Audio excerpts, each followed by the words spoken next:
Kita dipanggil bukan untuk percaya saja, melainkan juga untuk menderita bagi Kristus. Mari kita berdoa bersama. Tuhan yang kami kasihi, pada saat ini kami bersyukur Engkau memberikan kesempatan bagi setiap kami untuk belajar kebenaran firman-Mu. Kami menyadari firman ini begitu sulit dan terkadang kami tidak dapat memahami isi hati Tuhan. Tetapi kami percaya dan kami mengetahui Engkau adalah Tuhan yang maha baik.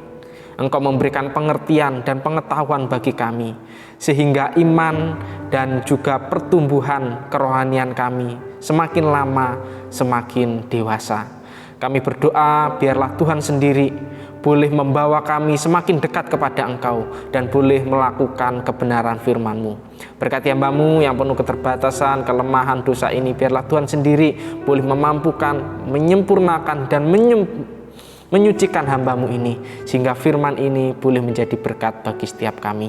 Di dalam Kristus Tuhan kami sudah berdoa, haleluya, amin. Shalom Bapak, Ibu, dan Saudara yang dikasihi Tuhan. Kasih karunia dan kemurahan Tuhan boleh nyata di dalam kehidupan kita. Ketika kita melihat olahraga yang ada di dunia ini begitu banyak jenisnya, dan salah satu olahraga yang ekstrim adalah olahraga otomotif rally Dakar, di mana seseorang harus mengendarai kendaraannya dengan beribu-ribu kilometer jauhnya, dan mereka harus melewati banyak sekali rintangan, yaitu hujan, padang gurun, es, dan juga harus melintasi hutan. Dan salah satu hal terpenting untuk dapat seseorang memenangkan pertandingan tersebut adalah yang mendampinginya, yaitu navigator, di mana navigator ini berfungsi untuk mengarahkan jalan mana yang cepat, tepat, dan aman, supaya yang mengendarai kendaraan tersebut dapat mengarahkan sehingga dapat mencapai tujuannya dengan baik serta memenangkan pertandingan. Di dalam setiap kehidupan orang Kristen pun juga melaksanakan pertandingan yang cukup luar biasa, baik pada zaman dahulu sampai pada zaman sekarang ini. Pertandingan ini harus kita lalui hari demi hari. Begitu banyak tantangan, ujian, dan cobaan yang harus kita lewati bersama. Tetapi ada satu navigator yang boleh mendampingi kita sehingga kita tidak mengalami salah arah atau menyimpang dari perjalanan yang Tuhan tentukan di dalam kehidupan kita, yaitu firman Tuhan itu sendiri, sehingga kita sampai menang pada pertandingan yang terakhir. Dan pada saat ini kita akan belajar kebenaran firman Tuhan yang diambil di dalam Wahyu pasal 2 ayat yang ke 18 sampai ayat yang ke-29. Saya akan membacakannya bagi kita semua. Dan tuliskanlah kepada malaikat jemaat di Tiatira, inilah firman Anak Allah, yang matanya bagaikan nyala api dan kakinya bagaikan tembaga. Aku tahu segala pekerjaanmu, baik kasihmu maupun imanmu, baik pelayananmu, baik ketekunanmu. Aku tahu bahwa pekerjaanmu yang terakhir lebih banyak daripada yang pertama. Tetapi aku mencela engkau karena engkau membiarkan wanita Isebel yang menyebut dirinya nabiah, yang mengajar dan menyesatkan hamba-hambaku supaya berbuat jinah dan makan persembahan-persembahan berhala. Dan aku telah memberikan dia waktu untuk bertobat, tetapi ia tidak mau bertobat dari jinahnya. 22 mengatakan, lihatlah aku akan melemparkan dia ke atas ranjang orang sakit, dan mereka yang berbuat zina dengan dia akan kulemparkan ke dalam kesukaran besar jika mereka tidak bertobat dari perbuatan-perbuatan perempuan itu. 23 mengatakan, dan anak-anaknya akan kumatikan, dan semua jemaat akan mengetahui bahwa akulah yang menguji batin dan hati orang, dan bahwa aku akan membalaskan kepada kamu setiap orang menurut perbuatannya. 24, tetapi kepada kamu, yaitu orang-orang lain di Tiatira yang tidak mengikuti ajaran itu dan yang tidak menyelidiki apa yang mereka sebut seluk-beluk iblis, kepada kamu aku berkata, aku tidak mau menanggungkan beban lain kepadamu. 25. Tetapi apa yang ada padamu, peganglah itu sampai aku datang. Dan barang siapa menang dan melakukan pekerjaanku sampai kesudahannya, kepadanya akan kukaruniakan kuasa atas bangsa-bangsa. 27. Dan ia akan memerintah mereka dengan tongkat besi. Mereka akan diremukkan seperti tembikar tukang periuk, sama seperti yang kuterima dari Bapakku. Dan kepadanya akan kukaruniakan bintang timur. Siapa bertelinga hendaklah ia mendengarkan apa yang dikatakan Roh kepada jemaat-jemaat. Firman Tuhan ini ditujukan kepada jemaat Tiatira. Tiatira sekarang ini bernama modernnya yaitu Akhisar di provinsi Manisa di negara Turki. Terletak 45 mil atau 72 km di sebelah tenggara Pergamus. Kota ini terletak di lembah yang cukup subur yang menuju sungai Hermus. Kota ini dapat disebut dengan kota industri, di mana banyak orang memproduksi banyak sekali bahan makanan dan juga membuat cat, membuat kain, ada penjahit, ada pembuat tembikar, dan di tempat itu juga ada jual beli budak yang dilakukan. Di kota tersebut juga ada serikat pekerja yang dimana anggota-anggotanya harus memberikan persembahan kepada organisasi serikat pekerja tersebut, dan serikat pekerja ini akan mempersembahkan kepada Dewa Apollo dan Dewi Artemis yang mereka sembah, serta juga diberikan kepada patung kaisar yang berdiri di tempat itu. Dan salah satu tradisi yang harus dilakukan oleh anggota pekerja serikat ini, mereka harus berkumpul dan mereka melakukan pesta pora, kemabukan, dan mereka menyembah Dewa Apollo, dan juga mereka juga mohon maaf melakukan perzinahan pada waktu itu.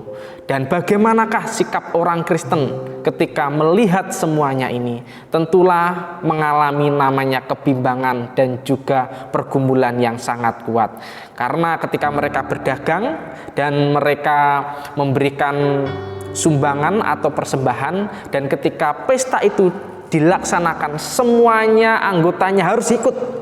Jikalau tidak, mereka akan dikeluarkan dari keanggotaan dan mereka bisa kehilangan pekerjaan, dan mereka juga akan kehilangan komunikasi dan juga kerjasama dengan pedagang-pedagang yang lain. Cukup sulit pada saat itu, tetapi Tuhan menginginkan mereka bertanding di dalam iman mereka kepada Tuhan, sehingga pada akhirnya mereka dapat menang. Apa yang mereka lakukan yaitu jemaat Tiatira supaya tetap berpegang dan menang di dalam pertandingan iman mereka.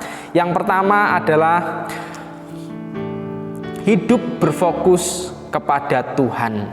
Hidup berfokus kepada Tuhan. Kita bisa membaca pada ayat yang ke-18 dan ayat yang ke-19. Dikatakan seperti biasa, Tuhan meminta Yohanes untuk menuliskan kepada malaikat jemaat di Tiatira. Malaikat jemaat itu adalah hamba Tuhan, dan hamba Tuhan tersebut menyampaikannya kepada jemaat Tiatira. Dan dikatakan, inilah firman Anak Allah. Kenapa kalimat ini muncul? Karena Apollo adalah anaknya Zeus, dewa tertinggi. Dan pada waktu itu juga diakui, kaisar-kaisar yang terdahulu meninggal itu juga adalah keturunan dari dewa Zeus. Sehingga Tuhan ingin menunjukkan otoritasnya bahwa Yesus itu adalah anak Tuhan, tetapi bukan Tuhan Zeus itu atau dewa Zeus itu, tetapi anak Allah yang maha tinggi, yang melebihi Apollo, melebihi kaisar-kaisar, bahkan melebihi Zeus itu sendiri. Sehingga Yesus itu adalah Tuhan yang Maha Kuasa, dan dikatakan juga matanya bagaikan nyala api, di mana mata Yesus itu dapat melihat segala sesuatu yang ada di kota Tiatira itu, bahkan di kedalaman hati orang-orang yang ada di dalamnya, khususnya jemaat Tiatira pada waktu itu. Dan dikatakan kakinya bagaikan tembaga yang terletak di tengah-tengah jemaat Tiatira, di mana orang-orang yang hatinya itu telah diletakkan kaki Kristus dan nyata di dalam kehidupannya, mereka akan mengabarkan Kristus kepada orang-orang Tiatira yang tidak percaya kepada Tuhan. Dan orang-orang jemaat yang percaya kepada Tuhan akan menyatakan kebenaran itu sendiri, sehingga apa? Kebenaran itu terpancar ke seluruh kota Tiatira itu. Walaupun jemaat Tiatira jumlahnya tidak banyak, tetapi melalui kehidupan, keteladanan, pengetahuan, dan kebijaksanaan jemaat Tiatira tersebut, mereka melihat bahwa Kristus nyata di dalam kehidupannya melalui kebenaran-kebenaran yang konsisten yang dilakukan oleh jemaat-jemaat Tiatira. Mereka melayani dengan sungguh-sungguh, dikatakan mereka beriman dengan sungguh-sungguh, mereka berbakti, mereka melakukan kebaikan-kebaikan, bahkan kebaikannya itu melampaui kebaikan yang pertama mereka lakukan. Pelayanan mereka menjadi berkat bagi banyak orang pada waktu itu, sehingga apa? Kehidupan orang-orang yang dimana diletakkan kaki tembaga di dalam hatinya itu boleh terpancar, menyala, dan dilihat banyak orang. Demikianlah dengan kehidupan orang Kristen, tentunya harus seperti jemaat yang ada di Tiatira tersebut, harus berdampak nyata dan boleh dirasakan banyak orang. Ada seorang suster yang bernama Filipe, dia tinggal di Amerika pada waktu itu. Pekerjaannya adalah seorang suster atau perawat di salah satu rumah sakit. Pada suatu hari, dia memiliki komitmen untuk mendoakan orang-orang yang mengalami sakit penyakit di rumah sakit di mana ia bekerja. Pada waktu itu ketika dia keluar dari mobil dan dia masuk ke rumah sakit untuk bekerja, ada sedikit pintu yang terbuka, dan di situ ia melihat seorang laki-laki yang bernama Leonard memiliki satu istri dan memiliki satu anak. Umurnya laki-laki ini diperkirakan 20 tahun ke atas, dan anaknya pada waktu itu berumur 2 tahun. 1 tahun sebelumnya ketika dia datang ke rumah sakit, keadaannya sangat bugar, sangat sehat, dia sangat baik hati, ramah, dan sangat mengasihi, mencintai anak dan juga istrinya pada waktu itu. Ketika dokter mengatakan bahwa dia mengalami sakit leukemia, lama-kelamaan tubuhnya semakin lama semakin memburuk, bahkan nampak kulit dan tulangnya itu menempel seperti itu, tidak ada dagingnya, matanya mohon maaf sedikit melotot, wajahnya menjadi keriput seperti orang tua, padahal umurnya masih 20 tahun ke atasan. Dan ketika dia memperhatikan dan mengingat waktu-waktu sebelumnya, istrinya sering menyelinap keluar dan membenturkan punggungnya ke tembok, serta istrinya menangis melihat suaminya yang sakit tersebut. Dan anaknya datang kepada si ibunya sambil memegang tangan ibunya dan berkata, "Ibu, kenapa engkau menangis?" Dan ibunya tidak bisa menjelaskan tentang keadaan yang dialami oleh ayahnya tersebut. Kemudian si Leonard ini sering dikunjungi oleh dokter dan suster untuk dicek kesehatannya, untuk dirawat. Tetapi karena sakitnya ini begitu parah, itu juga mengganggu kejiwaannya, sehingga Leonard ini mudah marah, mudah tersinggung, dan mengalami keputusasaan yang begitu mendalam, karena dia tahu usianya tidak akan bertahan lama. Dan pada waktu itu dia berdoa untuk Leonard. Dan ketika dia berdoa kepada Tuhan, dia meminta hikmat supaya dapat melayani Leonard dengan baik. Pada suatu waktu gilirannya untuk melayani Leonard pada waktu itu dengan seorang dokter. Suster Filipe ini masuk ke dalam bersama dokter itu. Setelah dicek kesehatannya, dokter ini keluar. Kemudian Filipe ini mengganti perbannya dan mengganti infusnya, serta juga memberikan obat-obatan kepada Leonard tersebut.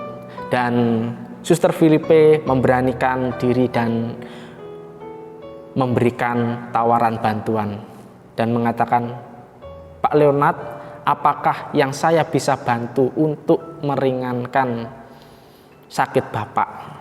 Dan dengan kemurahan Tuhan, Leonard mengatakan, "Tolong garuk punggung saya. Punggung saya sangat gatal sekali." Dan kemudian Ibu Filipe ini mengatakan, "Baiklah."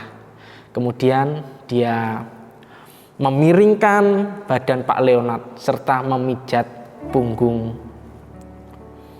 Leonard tersebut. Dan dia teringat akan apa yang dikatakan oleh hamba Tuhan sebelum ketika dia melayani Bapak Leonard ini. Hamba Tuhan ini berkata, "Layanilah sesamamu seperti kamu melayani Tuhan." Artinya ketika Ibu Filipe ini memijat punggung Pak Leonard, ia membayangkan yang dipijatnya itu adalah Tuhan, yang dimana bilur-bilurnya telah nyata di hadapannya. Dan dia sangat bersuka cita. Sambil memijat, dia mendoakan Bapak Leonard ini supaya diberikan kedamaian dan ketenangan.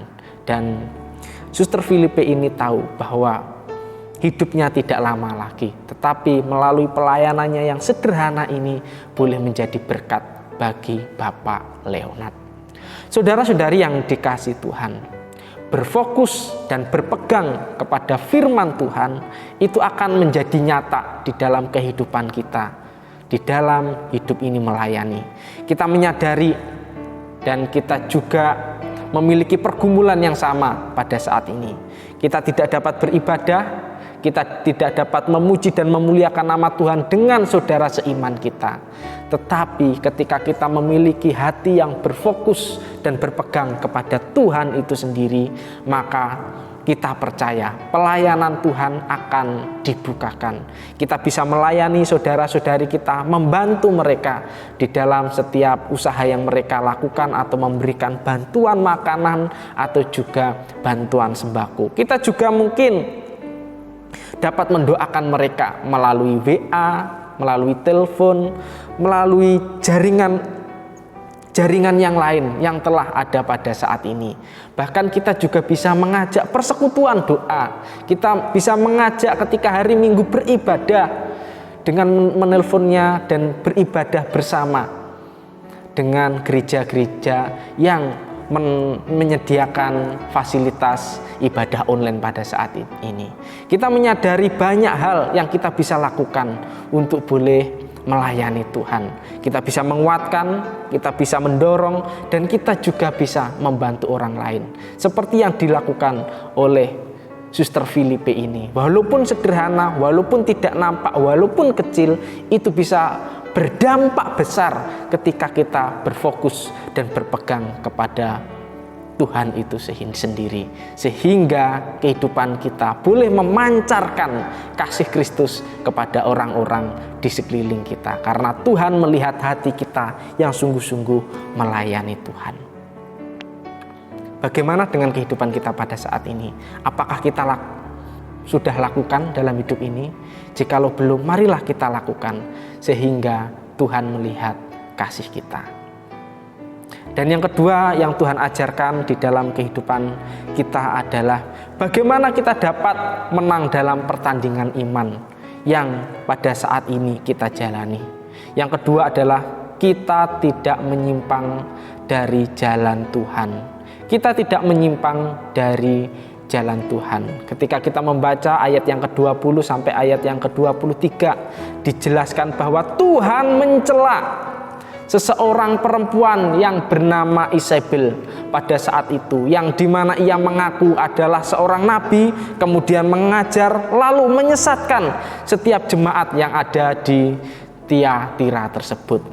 Dan ketika kita mendengar kata Isabel, pasti kita membayangkan di dalam 1 Raja-Raja pasal yang ke-16, seorang perempuan yang memiliki suami Ahab pada waktu itu dan membelokkan iman Ahab yang mencintai, mengasihi Tuhan untuk menyembah berhala pada waktu itu. Dan Isabel ini juga melakukan kejahatan dengan mengancam Elia bahwa Elia akan dibunuh pada waktu itu.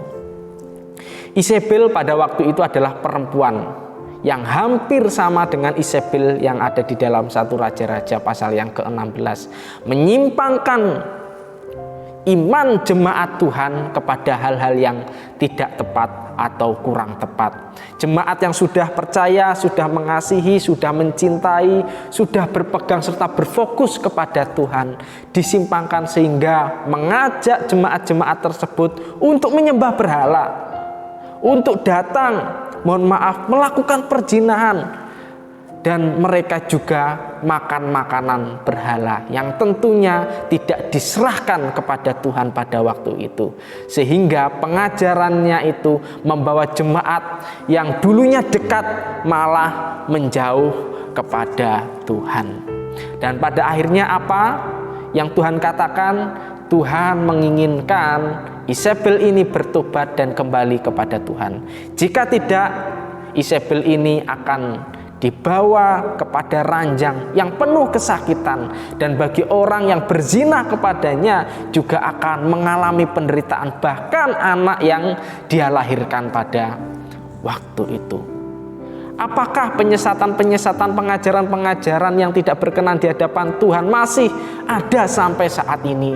Dan saya katakan masih ada. Contohnya, salah satu gereja, yaitu gereja Mormon yang didirikan oleh Joseph Smith Jr.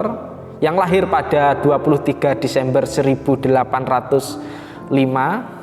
Ia adalah seorang anak muda yang pada awalnya mencintai dan mengasihi Tuhan karena tidak memiliki pendidikan yang cukup pada waktu itu karena orang tuanya adalah seorang petani. Tentunya dia putus sekolah dan dia belajar kebenaran firman Tuhan sendiri pada waktu itu. Dan ketika muda, dia merasa dipanggil Tuhan untuk memulihkan gereja Tuhan pada waktu itu, sehingga dia berkhotbah, menyampaikan renungan di banyak tempat, sehingga banyak orang yang percaya kepada Joseph Smith Jr. ini. Dan pada waktu itu dia mengatakan dia pernah dijumpai oleh ketiga murid Yesus, yaitu Petrus, Yakobus, dan Yohanes. Kemudian dia membuat namanya kerasulan, yaitu kalau zaman sekarang ini hamba-hamba Tuhan yang dimana akan melayani, yaitu tentunya di bawah kepemimpinan Joseph Smith Jr. ini. Dan pada tahun 2010 ini pengikutnya itu tersebar di seluruh dunia dan berjumlah 14 juta orang.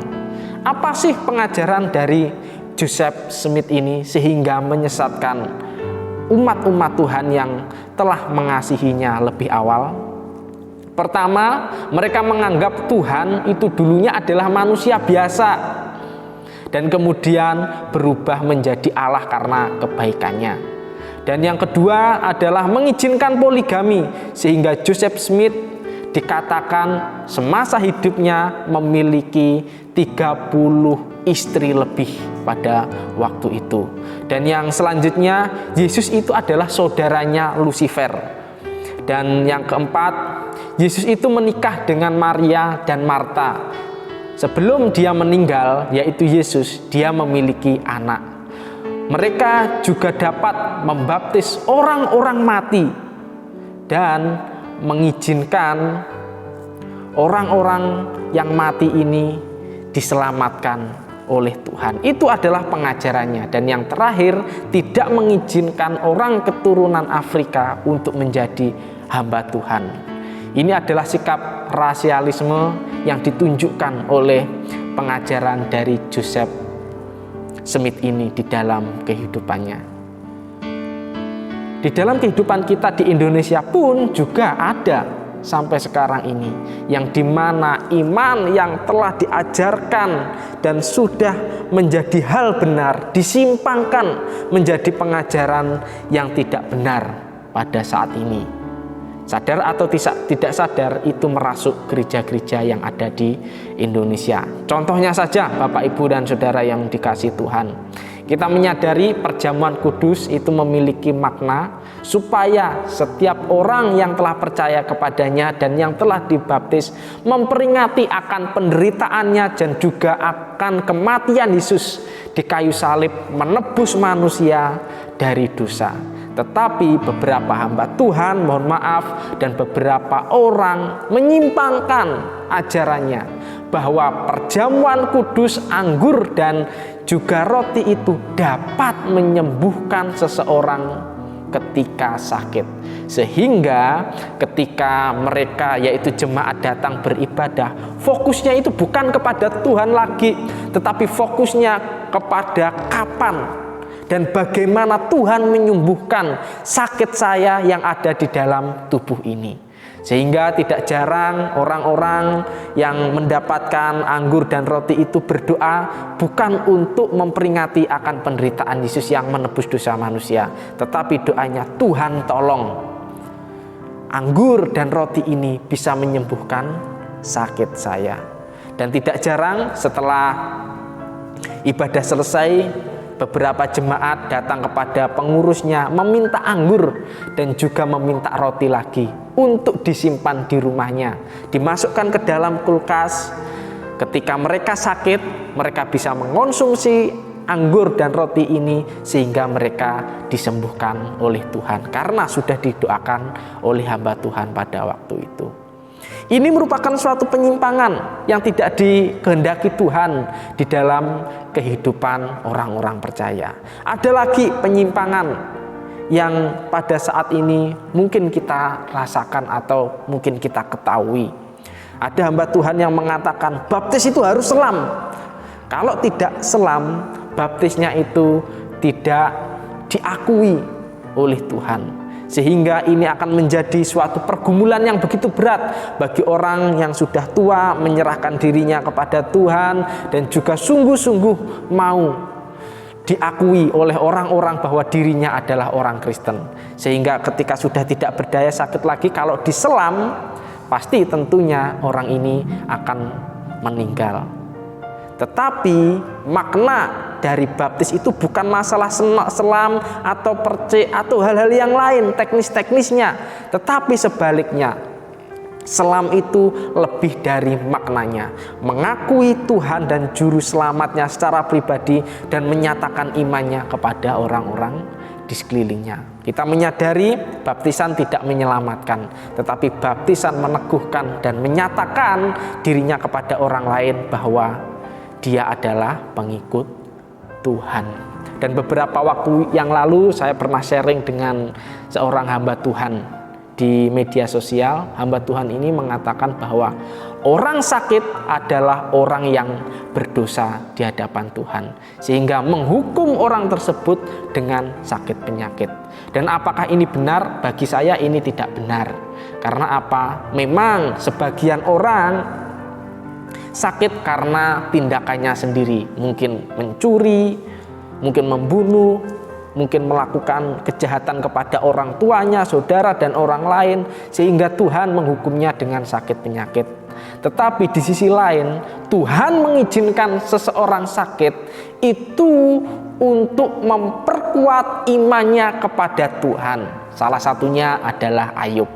Atau di dalam kitab lain, di dalam Injil, Tuhan mengizinkan orang-orang mengalami sakit supaya menjadi saksi Kristus di dunia ini. Salah satunya yaitu penulis terkenal Fanny Crosby, di mana dia menulis ribuan pujian sehingga dapat memberkati semua orang yang menyanyikan pujiannya. Nah, oleh sebab itu Bapak, Ibu, dan saudara-saudari yang dikasihi Tuhan, di sini kita belajar bersama bahwa berpegang kepada firman Tuhan itu sangat penting. Dan yang kedua adalah kita tidak menyimpang dari kebenaran firman itu adalah suatu hal yang Tuhan inginkan di dalam setiap kehidupan kita, sehingga jalan kita terus lurus dan kita mendapatkan hal yang indah di mata Tuhan. Dan yang terakhir, apa yang Tuhan akan berikan kepada kita sebagai orang percaya dan apa yang kita dapatkan? Kita akan mendapatkan janji Tuhan yang begitu indah. Ketika kita membaca ayat yang ke-24 sampai ayat yang ke-29 dikatakan, ketika engkau setia kepada Tuhan, melakukan perintah-perintahku, dan kita mengalami kasih Tuhan di dalam kehidupan kita serta dinyatakan kepada orang-orang di sekelilingnya, maka Tuhan berkata pada ayat yang ke-26 dan ayat yang ke-27, dan barang siapa menang dan melakukan pekerjaanku sampai kesudahannya, kepadanya akan kukaruniakan kuasa atas bangsa-bangsa. 27, dan ia akan memerintah mereka dengan tongkat besi, mereka akan diremukkan seperti tembikar tukang periuk, sama seperti yang kuterima daripadaku. Kedua ayat ini menjelaskan bahwa ketika kita sungguh-sungguh melakukan kebenaran firman Tuhan itu, kita akan dikaruniakan kuasa bagi bangsa-bangsa. Ini merupakan suatu lambang, Bapak Ibu yang dikasihi Tuhan, otoritas bagi setiap orang percaya untuk menyatakan ini benar dan untuk menyatakan ini salah. Ini berkenan di hadapan Tuhan, ini tidak berkenan di hadapan Tuhan di dalam kehidupannya. Dan hal ini akan membawa orang atau bangsa-bangsa yang tidak mengenal Tuhan ini menjadi mengenal, menjadi mengerti apa yang baik, apa yang kurang baik, apa yang benar dan apa yang tidak benar, apa yang kudus dan suci, apa yang tercela di hadapan Tuhan. Dan kemudian pada ayat yang ke-20 dikatakan tongkat besi. Artinya apa? Kita diberikan kuasa untuk boleh memberikan suatu hal yang indah, yaitu pertobatan bagi orang-orang tersebut, seperti tembikar tukang periuk yang diterima oleh Bapa. Saudara-saudari yang dikasihi Tuhan, ini menunjukkan seakan-akan kita menghakimi. Tetapi menghakimi di sini bukan menghakimi atau menuduh, tetapi kita menyatakan kamu itu berdosa dan tidak berkenan di hadapan Tuhan. Inilah gada besi yang tongkat besi yang Tuhan boleh nyatakan di dalam kehidupan kita. Kita boleh menyatakan orang ini berdosa dan orang ini tidak berdosa. Dan pada akhirnya apa? Tuhan akan mengaruniakan kita bintang timur, yaitu Kristus sendiri di dalam kehidupan kita, sehingga kita bercahaya. Walaupun banyak orang yang menyerang atau berusaha untuk menggoda supaya kita jatuh dalam dosa. Contohnya saja, yaitu Martin Luther, seorang yang mengasihi, mencintai Tuhan, yang pada saat itu dia bergumul ketika gereja-gereja pada saat itu meminta bantuan dana dengan memberikan surat yang bernama indulgensia, dan surat itu diminta untuk diberikan nama seseorang, entah itu ayahnya atau ibunya atau anaknya atau pamannya, tantenya, dan orang-orang di sekelilingnya. Ketika nama orang tersebut yang sudah mati dicantumkan di surat indulgensia tersebut, orang yang telah mati dan berada di dalam api penyucian langsung masuk ke dalam kerajaan surga. Sehingga pengajaran yang salah ini, Bapak Ibu Saudara-saudari yang dikasihi Tuhan, berusaha untuk diluruskan oleh namanya Martin Luther, sehingga dia menuliskan 95 dalil di salah satu gereja yang ada di negara di mana ia tinggali pada waktu itu. Dan kemudian apa yang terjadi? Dia dibawa ke pengadilan dan dia akan diasingkan, bahkan dihukum mati. Tetapi apa yang dia katakan di dalam pengadilan gereja dan dihadiri oleh juga pemerintah pada waktu itu, dia mengatakan dia tetap memegang bahwa keselamatan bukan berdasarkan dari surat indulgensia yang ditulis oleh namanya yang meninggal, tetapi hanya percaya kepada Kristus itu sendiri. Dan pada akhirnya apa yang terjadi? Dia bercahaya. Artinya apa? Banyak orang yang mengakui apa yang dikatakan oleh Martin Luther itu benar. Demikianlah dengan kehidupan kita pada saat ini, Bapak, Ibu, dan Saudara yang dikasihi Tuhan. Ketika kita berpegang kepada kebenaran seperti yang dilakukan oleh Martin Luther, seperti orang-orang yang ada di Tiatira pada waktu itu, maka kehidupan kita, walaupun perkataan kita tidak diakui, tidak didengar, tidak diresponi, dikesampingkan, dan tidak dianggap, tetapi percayalah, ketika kita menyatakan kebenaran, kebenaran itu pasti terjadi. Kebenaran itu akan nyata, dan pada akhirnya kita mendapatkan janji Tuhan, yaitu apa? Sadar atau tidak, kita sadari di dalam hati orang-orang tersebut akan mengakui bahwa Kristus terpancar di dalam kehidupan kita. Kita menyatakan kebenaran, dan pada akhirnya hidup kita boleh dimuliakan oleh Tuhan. Oleh sebab itu, janganlah takut menyatakan kebenaran. Karena kita percaya ketika kita menyatakan kebenaran dan kita menganggap dan kita mungkin mengakui orang yang ada di sekeliling kita itu berbuat salah berdasarkan firman Tuhan, Tuhan akan menunjukkannya. Walaupun orang tersebut tidak mengakui perkataan kita. Dan pada akhirnya kita akan menang di dalam pertandingan iman kita di hadapan Tuhan. Dengan berfokus berpegang kepada kebenaran firman, tidak menyimpang dari jalan Tuhan, dan kita mendapatkan janji Tuhan yang begitu luar biasa di dalam kehidupan kita. Oleh sebab itu, marilah kita belajar dari jemaat Tiatira yang menang di dalam pertandingan iman mereka. Amin. Mari kita berdoa. Bapa yang kami kasihi, pada saat ini kami bersyukur di mana Engkau mengizinkan kami belajar kebenaran firman-Mu. Kami menyadari, kami mengakui firman ini begitu sulit kami pahami, kami cerna. Tetapi kami percaya Engkau akan membukakan hati dan pikiran kami, sehingga di dalam hidup ini kami boleh berkenan di hadapan Engkau. Kami boleh menang di dalam pertandingan iman kami mengikuti Engkau ya Tuhan.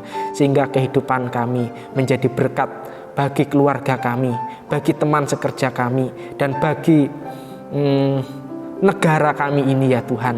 Dan kehidupan kami boleh terus menunjukkan bahwa Kristuslah Allah yang sejati di dalam kehidupan orang Kristen. Di dalam Kristus Tuhan kami sudah berdoa, haleluya, amin. Tuhan Yesus memberkati kita semua.